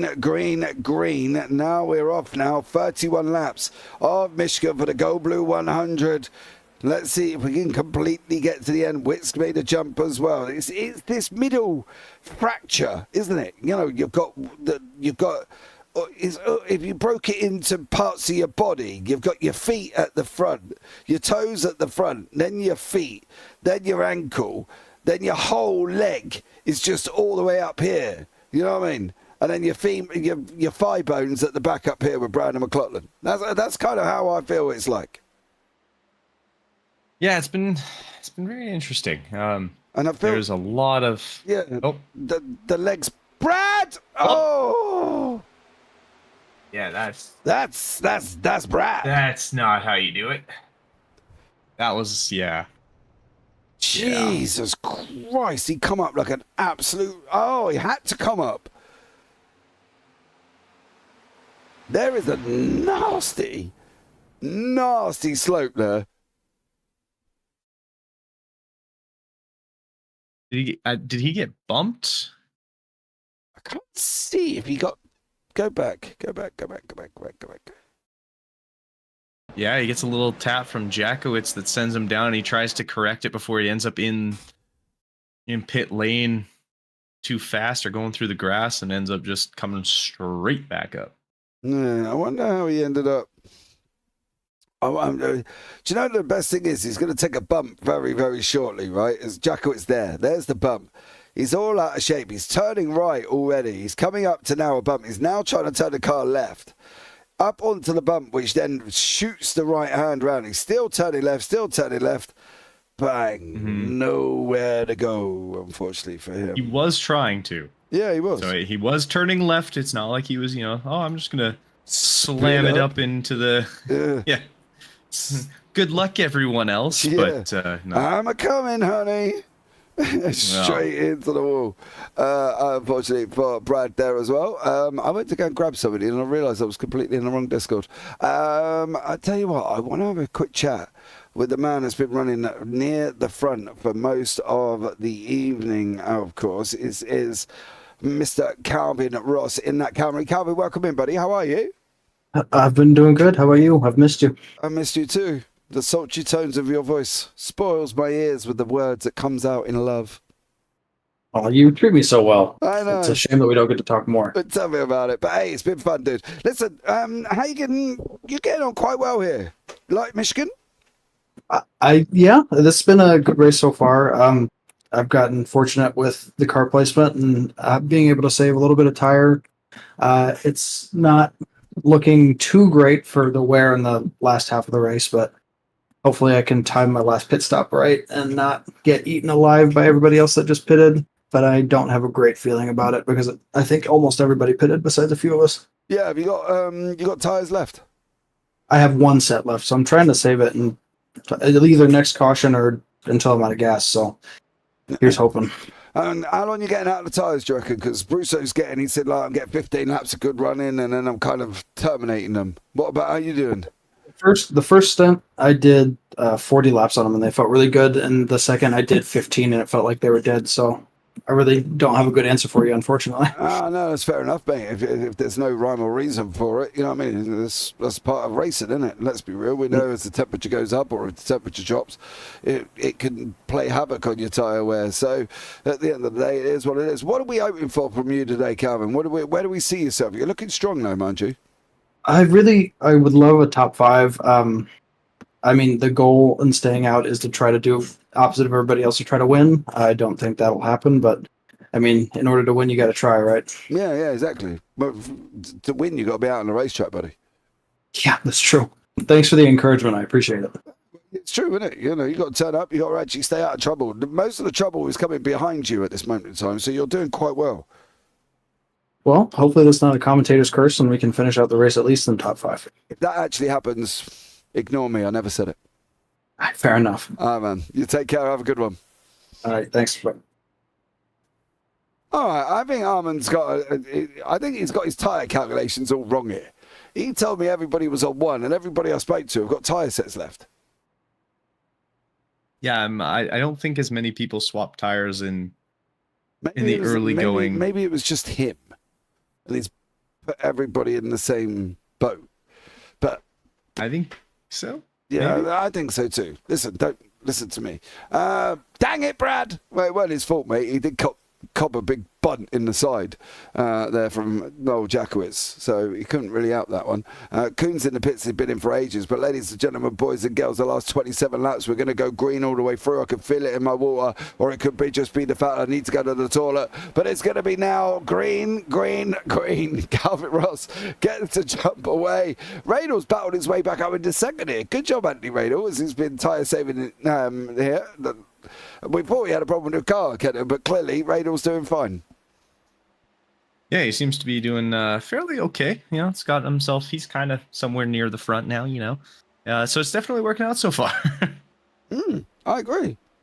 The fact that he's there, I think, you know, he's doing a great job. So fair play. Oh yeah, he's looked fantastic, which is always nice, and yeah, he's been having himself a nice little drive without anything too crazy. Where are you going, Brandon? Where are you going? Whoa, I'll tell you, Brandon McLaughlin there. That was a moment. There was a moment as these guys were continuing to go near enough side by 5, 3 wide. Stopner's in there, Ross is in there. Radal said thank you very much.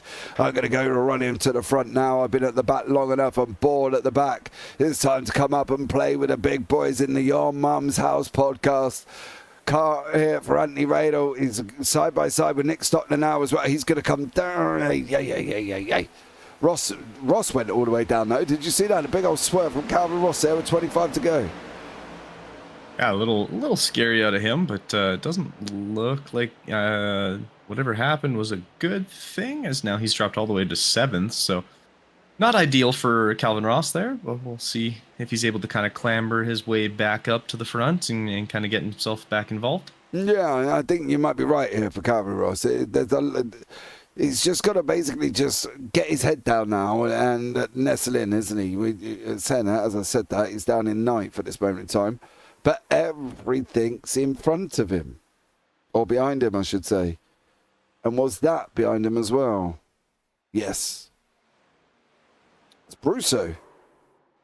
Huh. Oh, no, not only Brusso. Kimmel. Kimmel has had a day as well. I would say Kimmel's had a day. Yes. Well, to be fair, they can't really blame anybody else. It was Kimmel and Brusso that come together and then put each other up in the wall. So, yeah. Unfortunately, on that one. Sizemore lining them up and knocking them down.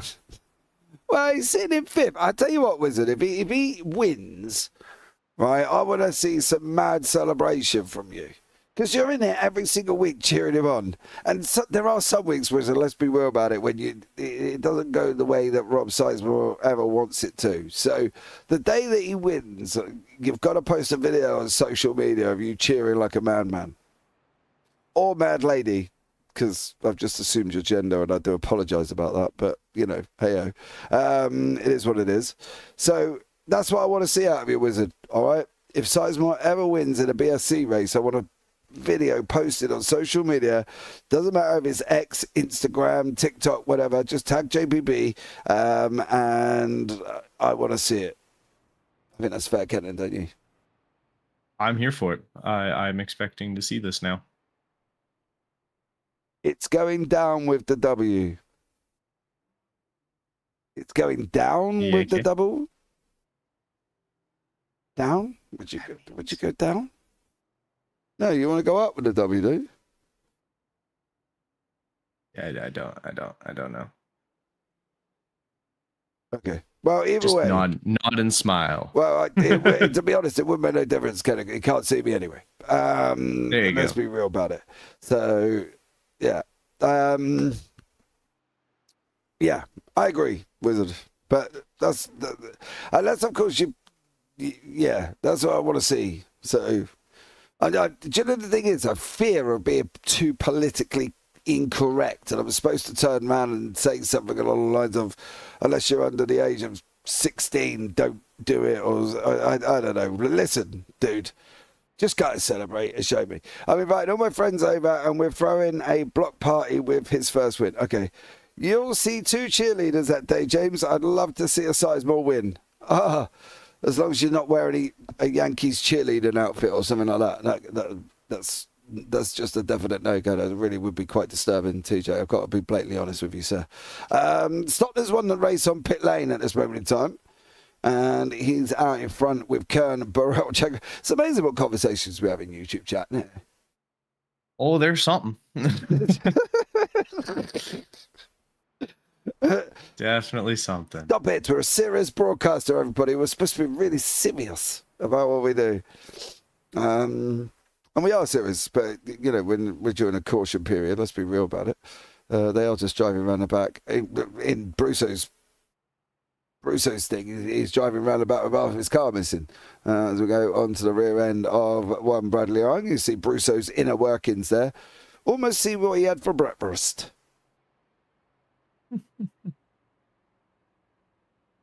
It looks tasty. Closer. Come on, Armin. You can get closer than that. He knows we're watching him. He listens to the broadcast, doesn't he? I think he's one of the very few that listens and drives. Come on. There we go. Come on. How is he aerodynamically remotely effective at this moment in time? I do not know. He's got more blockers on the air there than I care to imagine. His best bet is probably staying as close as possible to the car in front, isn't it? And letting the air travel over the top of him. Yeah, pretty much you're going to be want to be as close as you can. Yeah, the aerodynamics definitely not there anymore in that car, but we'll see how it works out for him. Yeah, exactly. Ladies and gentlemen, we're going in now. We got the final 22 on the clock. It's all kind of falling apart after lap 58. It's all got a bit Pete tong. But here we go. It's green. Stockner gets the jump at the beginning. Kern's getting a push from Jackowitz. Burrell's in there. He knows he needs to get up and help his teammate if he can. Can he get near it? Young is all the way up in 5th at the moment. Bradley Young doing a stellar job. Alex Witt making his way through the field. Four wide at one point. Witt running high onto the wall. He's going to come into the contact with Collicott. Is Collicott going to squeeze him? He's not. He's going to allow him to run through here.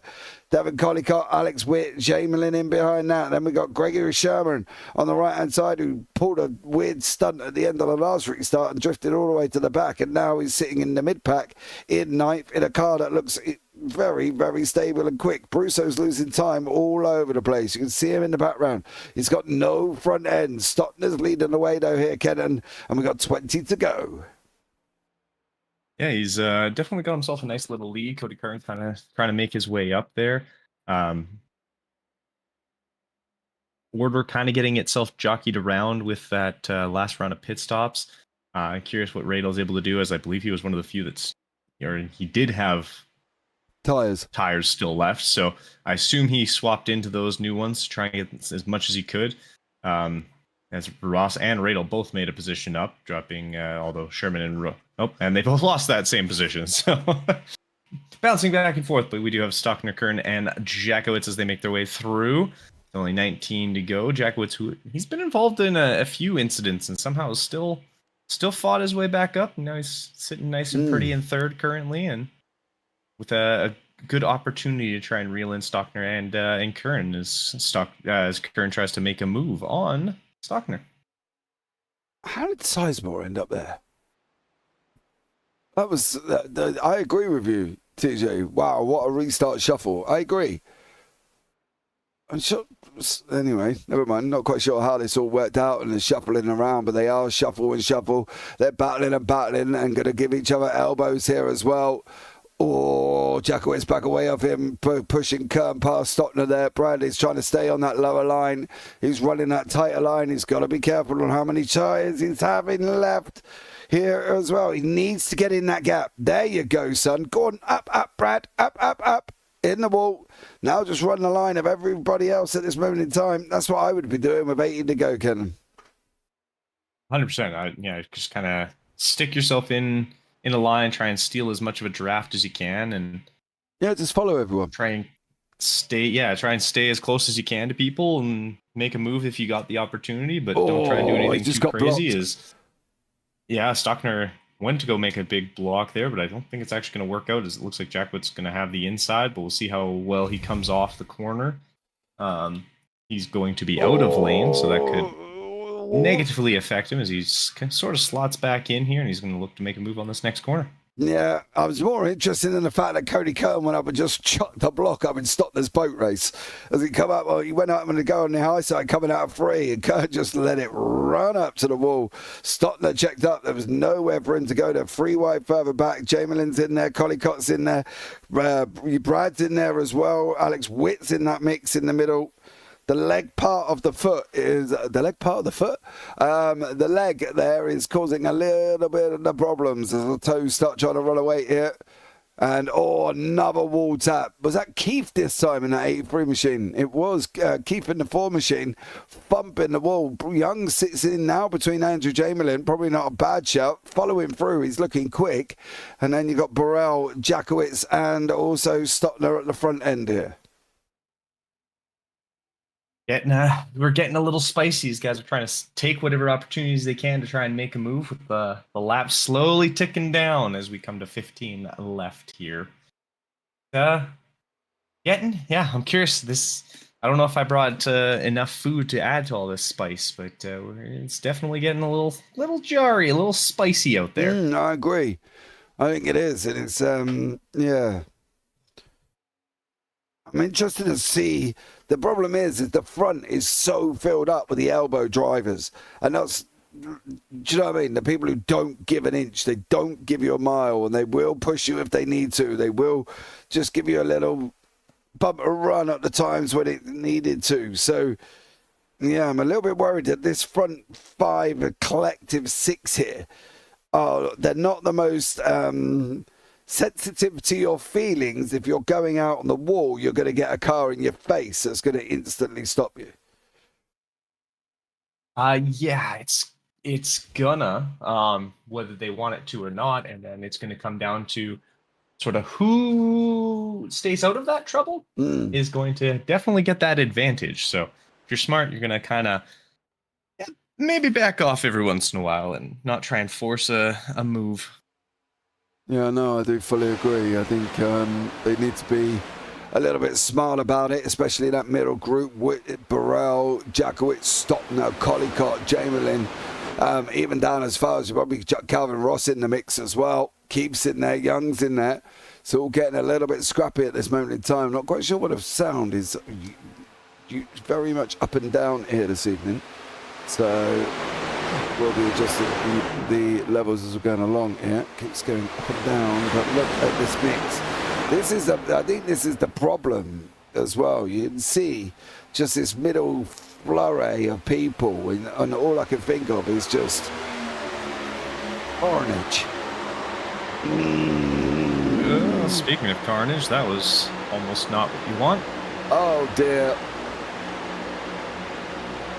Oh, they're 4 wide further back as well. It was 3 groups of 4. Yeah, 3 groups of 4. Brad's going to go on, take the inside line, son. There's 3, 4, 5, 6. Ross is coming back up. Radal's coming to play in the party as well. It's 3, 2, 1, 3, 2, 2, 2 now. Now we've got 2 banks of 2 here. This is going to get very, very scary very, very quickly. And when this goes off, we are going to be seeing it very, very quickly. It'll be like a Chinese fireworks display all in one go. And it's just going to literally go zonk, zonk, bang. And I can sense it. It's just going to go poof here. Yeah, I'm a little concerned. It's going to explode quite quickly. Oh, Ooh, Brad, gives Jamal you're in a corner. I don't think that's on Brad though. Jamal just kind of lost all his momentum. And then Brad, no, right in front of him. No, Brad saved that. I'll give him that save. Yeah, he nearly ended up in the wall though. It's a bit of a scary moment in the car for the Mr. Young. Oof. I would have put some. Well, we made it through. Yeah, we did. That would have barely, but we made it through. That would have put some hairs on his chest. I can tell you that much, or grey hairs on his head. To be blatantly honest with you, because I can tell you one thing: that was not a bit of good moment in that car, especially with the fact that it would have been good night Vienna. Now I'm wondering if this man. Where are you? Where are you gone? Oh, you were alongside me at one point. Somewhere along here, there's Alex Witt down there. This man and this man are part of the BCR. Now, technically, if they ran side by side here, nobody, saying that, Burrell gets through underneath. I would have blocked that up. They're very, very argy-bargy against the wall, and I don't quite get why they're argy-bargy and that much. Almost trying to push people into the wall here. Yeah, it seems kind of like it, although you'd see Jackowitz give Alex Witt a little bit of a bump draft there. Just kind of give him a little shot, get him all around ahead of Burrell, as Burrell kind of almost had the two of them pinned in, and Stockner trying to make a move as well, as he is right behind Jackowitz. Nice little swap out of Alex Witt and ahead of Cody Kern.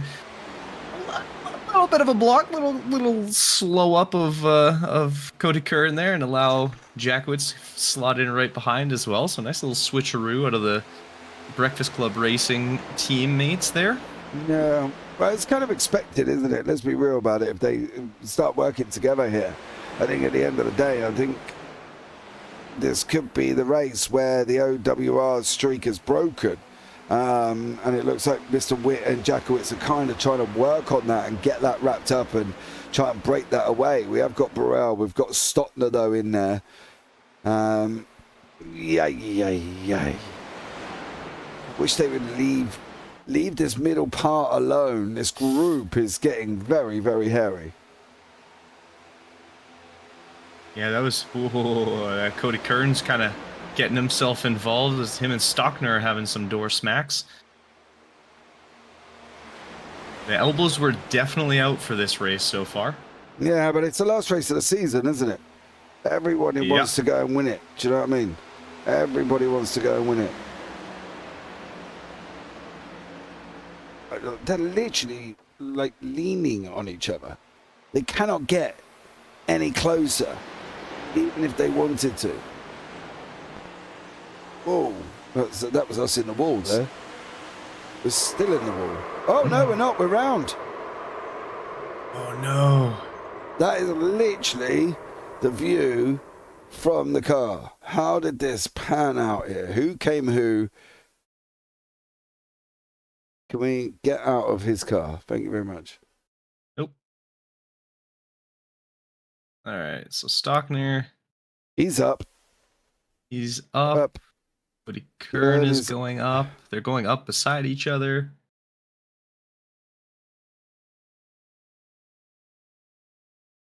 Stockner's still going up. Flips the wall there. He's going to come back and he... Yep. And yeah, he comes... Oh! But it saves it, and then Nope. I think it. Oh, actually, no. Oh. It was neither of them. It was, I Keith. believe that's Joshua Keith on the inside. Just gives him a little bump because they were very tight, all three of them there. And unfortunately for Stockner and Cody Kern, just nowhere else to go.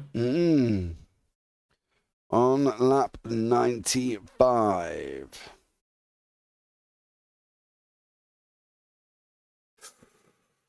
Hoo, hoo, hoo, hoo, hoo. This is going to be tight. 5 laps to go. 5 laps. Cheering for my own boys. Let's keep this win streak going. I don't know if that's going to happen. Anna McAteer, same here, Drew. Andrew's running really well. Yes, Mr. Burrell is running really well. However, I do worry that your win streak may be vacating the premises. Just saying. Yeah, I think there's a chance that it'll be a change in winners this week. Yeah, changing winner chicken dinners. But let's see what happens here once more as we're continuing to see. I've got an overlay problem.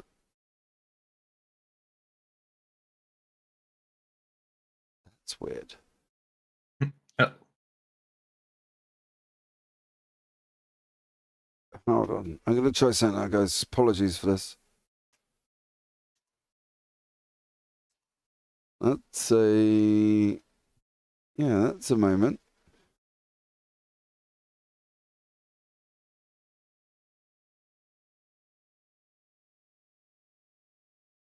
That's a moment.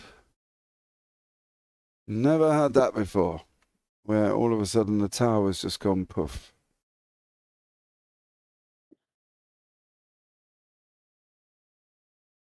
Hold on, I'm on it. I'm on it.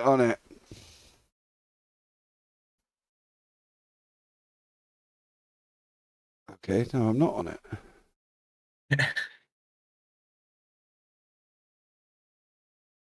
Andrew Williams says, Clint deciding to take a night off the same week I'm out of town for work was unlucky. Yes, and unfortunate. Yeah, a little short-handed going into this race.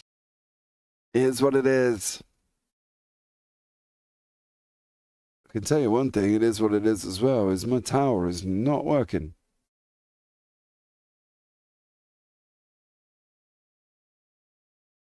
This is a little bit worrying, guys, as the timing tower has now decided to not make an appearance. Concerning. Right.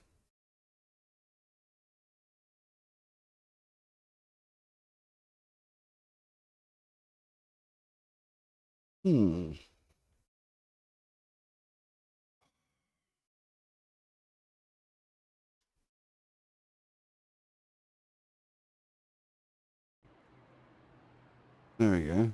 Now I've got everything. Why did it look like the cars are going at like 500 miles an hour? Or is that just my... I think that's just you. It looks normal to me.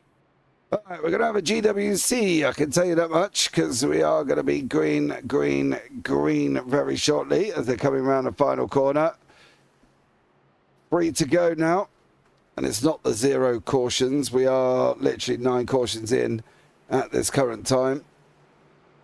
So, ladies and gentlemen, hold on to your hats, because now we're up and running, and now we're going to go green for a 3-lap race sprint. 2 to go now. Can Alex Witt hold that front end here? Jackowitz is in there. Burrell's in there.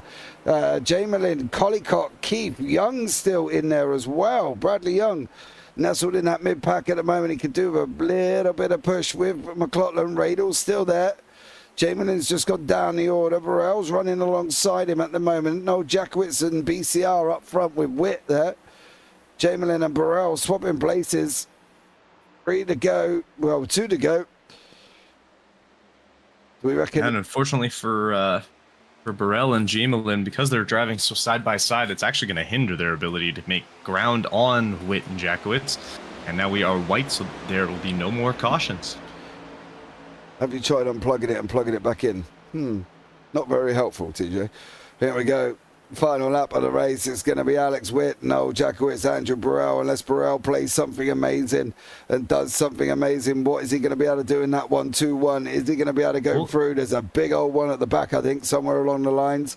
But at the moment, Witt, Jackowitz, Burrell, unless Burrell's going to get a run and a half here, which he may look at doing, they're going to try and block off Burrell. I don't think he's quite going to get it, but it is going to be Alex Witt, it is going to be Noel Jackowitz, and it is going to be Andrew Burrell comes over the line in third place there. What the G's and McGeezers went off at the back here? Why is it? Ross got loose. Ouch. Radel got loose, took out. Was it Radel or Ross? Yeah. That was, I believe that was Radel, yeah, 21 there.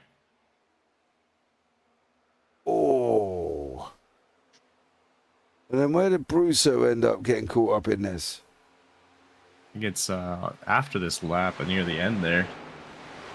Yeah, because Brusso got caught up as well somewhere. But then again, they're 4 wide behind him, so I'm really not quite sure. Surprised, unless that was after the... Is that Ross? There goes Ross. And Kimmel. There's Ross and Kimmel. Kimmel has had a bad day. Russo's got his bumper back on, so that's fair play to him. So yeah, that was a lead. Oh, there goes Brad. Oh, just come away from it there. So it was a little bit chaotic towards the back end, but let's bring up the results of the final race of the summer season. Alex Witt is your winner with Noel Jackowitz in second, Andrew Burrell in third, Joshua Keefe in fourth, Andrew Jamelin in fifth, Devon Collicott sixth, Brad Young seventh, Joshua Cohn in eighth, Cody Kern ninth, Rob Sizemore in 10th, and Gregory Sherman, Nick Stottner, Andy Radel, Trenton Kimmel, Calvin Ross, Brandon McLaughlin, Armin Brusso, and of course Matthew Norberg, who did not take to the end there. We could have a chat with your third place man as well. Was in with a sniff of the win. Didn't quite get there though, unfortunately for Andrew Burrell. Andrew, welcome in, buddy. How are you? Oh man, that was awesome. Tough. Yeah, just a couple car lengths short, but best finish this year, so I'll take it. Yeah, absolutely, dude. And at the end of the day, you know, whenever you set a new record for yourself, it's always best to, you know, go forward and start moving forward. And you did a great job. You were always up near the front, a bit of a wibble and a wobble in the middle, but to be honest, I think most of the field did. Yeah, this race was tough. They're in the middle. Yeah, exactly. You know, what did you have a strategy coming in? Did you have a tire strategy coming in? Nick and I, my teammate, we were discussing, we were short on tires, second stage or short on gas, you know, just try to figure out how to be there at the end and have a shot to win it. Well, you got close there, so you definitely got close. So well done for you for finishing in your third place. Anyone you want to shout out before we let you go? Yeah, I gotta obviously shout out OWR, my teammates, and of course, if she's watching, my grandmother. She's kind of the reason I'm still doing this. So. Your grandmother. Is your grandmother? Where is she? Is your grandmother Angie Kimmel or not? No. It's okay. Anna McAteer. Anna McAteer. Yeah. Ah, yes. Yeah. Yes, there she was. Yes, sorry, wrong one. So proud of you, Andrew, says Anna in YouTube chat. Thank you. So there you go. Good job to you, buddy, and well done on your third place. And look forward to seeing what you can do next season. Thank you. Take care, man. You too. Whoa. And next up, we'll go with your second place man, Mr. Noel Jackowitz, up here in the booth. Noel, welcome in, buddy. Hey, how you guys been? Yeah, been good, man. I just watched a great race. How you been? Pretty good. Missing, haven't been in top 3 all that recently, but been floating around having some fun. So, good to be back on the podium. Yeah, you got yourself caught up in some stuff tonight. A little bit, yeah. I think, God, I don't think we expected Michigan to be that racy. I figured it was going to be a little more strung out in the draft. God, there were packs 3-4 wide constantly. You could drive it deep down low and then maybe come up and crossover or slide job. It didn't. Everyone's strategy was different, and that made it actually a lot of fun. So many different race line strategies, not necessarily pit strategy, but just you could go almost anywhere, and sometimes you had to hope it stuck. But good fun all around. Yeah, you and Alex at the front. The last run after the caution. Did you have any intentions to make an overtake? If I could bump him going into 3, I would have bumped him just to send him a little wide. But God, our tires were pretty smoked by that point. I think Cody and I battling with Stockner there for a while, just kind of trading for second and third was a lot of fun. The draft was so strong. It was unbelievably strong. I don't know why. I don't recall it being like that last time, but just making it to the end, we'll take a 1-2. It's good. I got to figure out points though. It's Devin versus me for second transfer spot. I have no idea. It's so close. Well, we'll let you figure that one out, mate. You don't want me and Kenton even remotely doing any sort of maths, dude. I could show you how.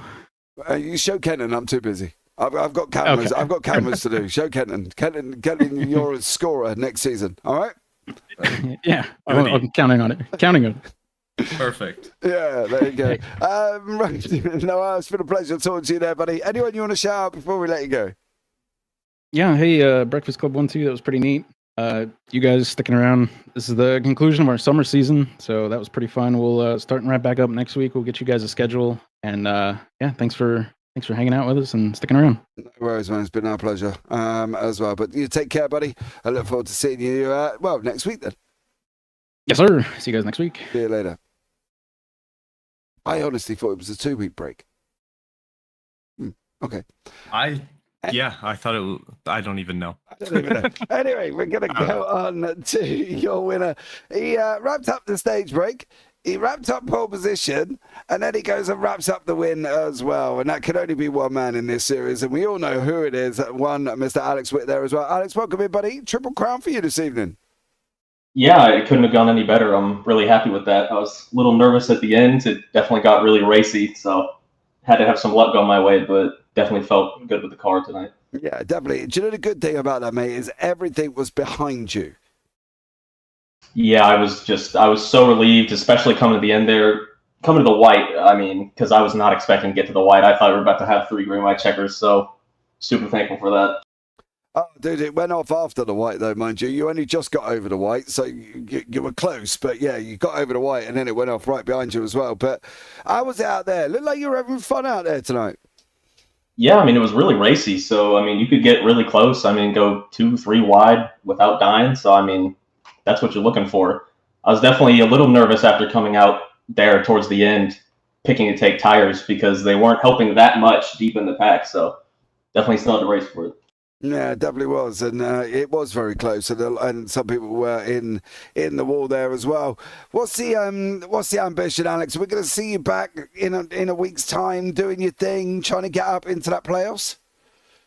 I mean, yeah, absolutely.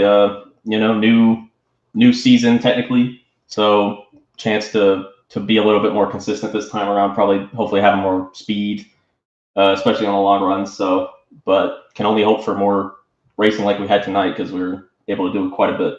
Yeah, there was a lot of swapping of body paint. I think everybody's got a different colour on their car compared to what their livery was there at the beginning, dude. But listen, great win, great pole, great win, great stage, triple crown wrapped up for the final race of the season there, Alex, as well. Is there anyone you want to shout out before we let you go, bud? Yeah, shout out to the Breakfast Club. Has always got a 1-2, so can't ask for anything more than that. No, definitely. That's what Noel said as well, mate. But you take care, buddy, and we look forward to seeing you back next season. Thank you. Right, guys. Judging by Noel's response there, we are going to be back next week. Now, I'm sure of my schedule is 2 weeks. Right? I swear down it's 2 weeks. Maybe I'm completely in the wrong here, and I've gone AWOL. My brain cells have gone missing. But I thought it was 2 weeks, Kenton.